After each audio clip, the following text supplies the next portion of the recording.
Ayan mga kadada, nagsimba muna kami. Kasi hindi kami nakasimba kaninang umaga. Ayan ang simbahan. No? Ngayon, papunta pa lang kami sa sementeryo. Pasensya kayo. Ayan, Papa Jun. Shout out Papa Jun.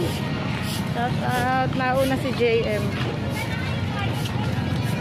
Ayan, punta kami ngayon sa bahay, sa mansyon ni Tatay Oscar.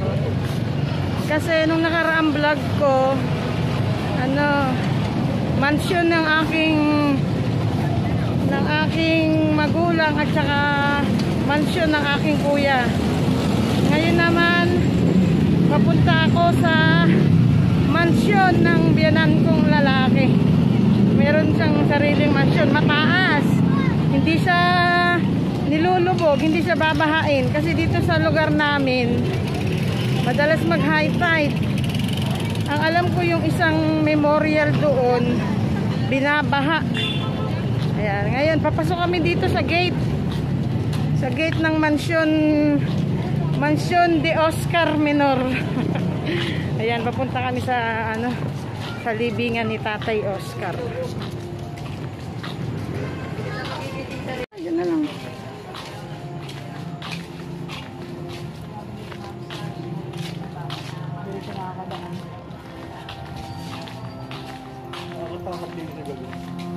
Siyempre lang, pupunta ka dito sa gabi. Talaga nakakatakot dito pag gabi.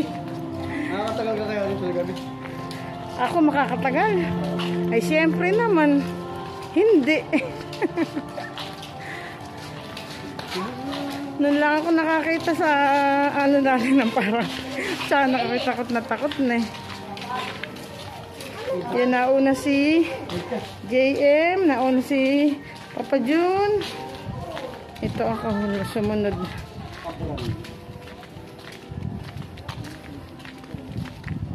Hindi kami nakauwi kaninang umaga sa Paumbong eh. Siguro mga itong bago na lang mag New Year. Pupunta kami doon sa mansyon de Paumbong ni Mamu, ni Tatay at ni Kuya Wendell. Yan. Looban tong sa Tatay Oscar.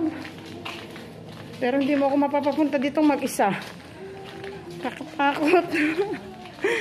Takot kaya. Nakakatakot. Kung mag-isa lang akong dadalaw dito hindi rin. Ayan, malapit na kami. Kanina umaga pumunta na dito yung mang nanay, yung biyanang kong babae. At saka yung yung tatlo kong pamangkin. Ayan. Ay ito kay Tatay Oscar. Ayan nagdala daw ng kandila. Kandila tsaka bulaklak yung biyanang kong babae kanina umaga. Ito. Ayan, marami pang mga bagong gawa yata mga bakante. Yun ang dami. Kasi ganito yung dito. Ano ba tawag dito? Apartment style yata ang tawag dito. Dami hanggang doon Kaya ang dami nilang mga nakalibing dito, kakadikit. Yan, sabihan ng kon lalaki. Merry Christmas po, Tatay Oscar. Siya, September 19, 2021 siya namatay. Tapos, birthday niya, October 11, 1941. Yan. Dahil pang doon sa gawido, mga ginagawa pa din. Ayan. Dumalaw lang kami sandali para kasi matagal na rin kami hindi nakadalaw. Ayan. Tatay Oscar.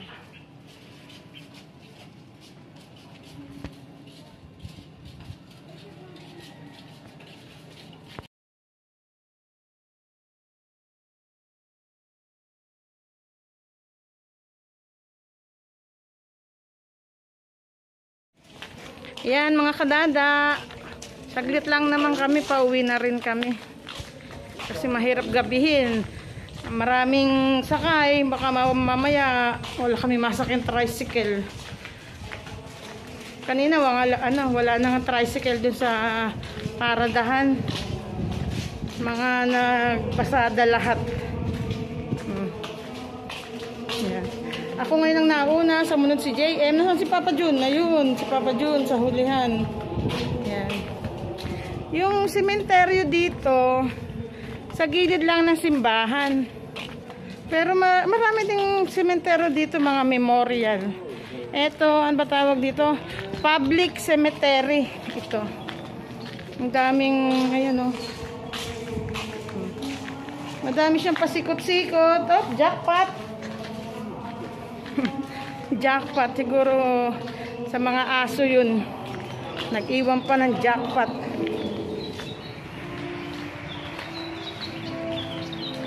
Tagal na din kasi kami hindi nadalaw sa Tatay Oscar. Nung nakaraan dumalaw kami, kaming dalawa lang ni June. Si JM di namin nakasama. Ay ngayon, Pasko naman, dumalaw siya sa Tatay Oscar. Si JM kasi ang unang apo sa mister ko. Siya ang unang apo ng Tatay Oscar. Lalo nung nagta-taxi driver pa yung Tatay Oscar, uuwi dito yan. May uwing gatas, kung ano pa sa lubong kay JM, yan. Tapos bahagya lang nagkasakit. Sasakay kami ng taxi ng Tatay Oscar. Yan. Bahagya lang magkasakit, dadalhin agad sa doktor. Nakasakay sa nakasakay sa ginagamit niyang pang-drive na taxi. Yan.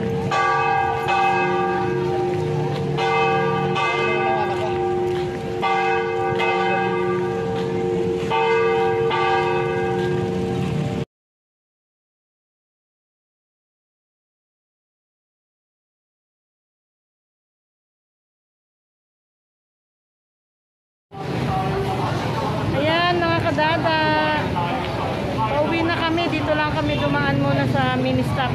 Meron kasi binili yung anak ko. Dito na lang din kami sasakay kasi baka walang tricycle dun sa paradahan. Walang tricycle kanina na kami dumaan. 7-Eleven? Meron tayo masakay. Ano bibili mo? Wala daw siya nabili sa mini stop pa yan. 7-Eleven. Pupunta kami ngayon sa 7-Eleven. Wala daw tinda dito sa mini stop eh. Ano ba? Wala mo lang ako mga kumata pa habang nagbibideo ako. Ayan o. Paalalay ako kay Papa Jun. Ang daming tao. Punta kami sa 7-Eleven eh. Baka doon na rin kami masakay. Mag-aantay nga lang kami ng tricycle.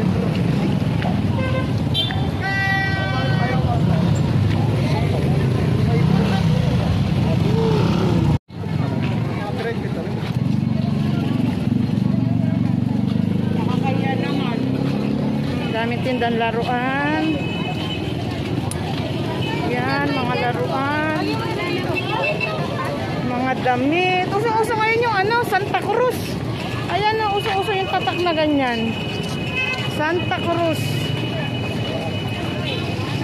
Kahit pambata, kahit pang malaki, matanda. Uso-uso ang Santa Cruz na damit.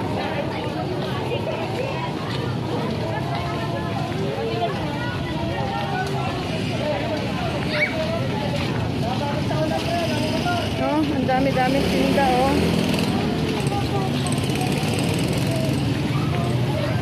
Mga laruan na yan oh. Daming tinda, mga pambata, mga truck.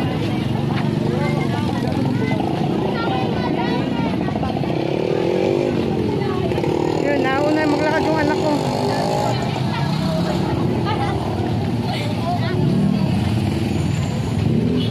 Napakaluwag ng kalsada. Pasko kasi yung mga naglalakad lang ang marami-rami. Yan o, mani. Mani.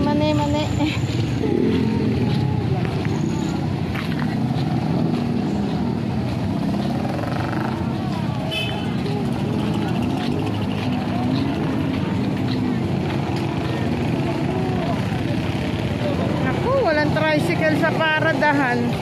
Hindi ko kasi alam kung anong bibili niya sa 7-Eleven. Oh, mahaba po ang pila ng 7-Eleven. Hindi ko alam kung nakapila to. Mga nag-aantay lang. Ayun. Mga nag-aantay lang pala.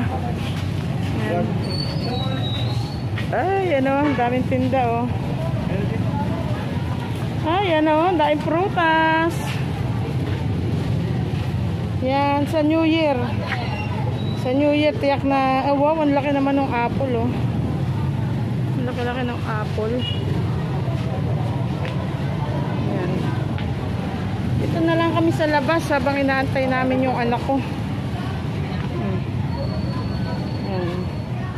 Wow, daming prutas. Sa New Year yan, mabili. Lalo yung bilog-bilog. Oh. Wow, daming ubas, oh. Ayan. Wow, daming ubas. Paborito namin dyan, mga seedless. Ayan. Natutuwa ako din sa apple. Ayun, dragon fruit, oh. Apple, tsaka the dragon fruit. Ang laki ng apple.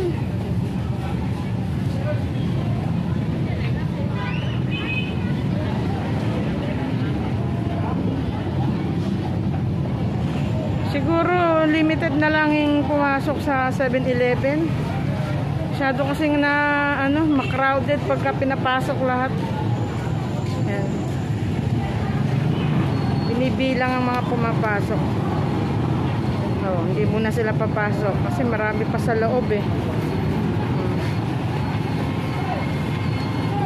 Dito na lang kami ng antay ni Papa Jun sa labas. Mga sarado yung ibang tindahan dito.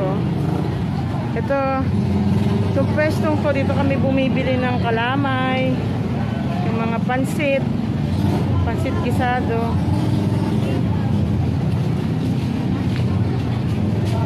Yan, palabas na yung anak ko.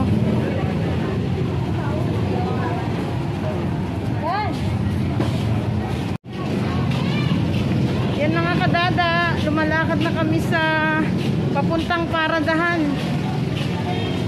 Ang sa Mampalad lang, ayun, walang tricycle. Mag-aantay kami ngayon. Yung mga nagta-tricycle driver, wala, eh. Kanina umalis kami sa amin, isa lang ang tricycle. Ayan, oh, ang daming sakay. Walang tricycle. Yan. Itong paradahan ng tricycle sa amin, oh. Yan, ang daming sakay pag mag-aantay.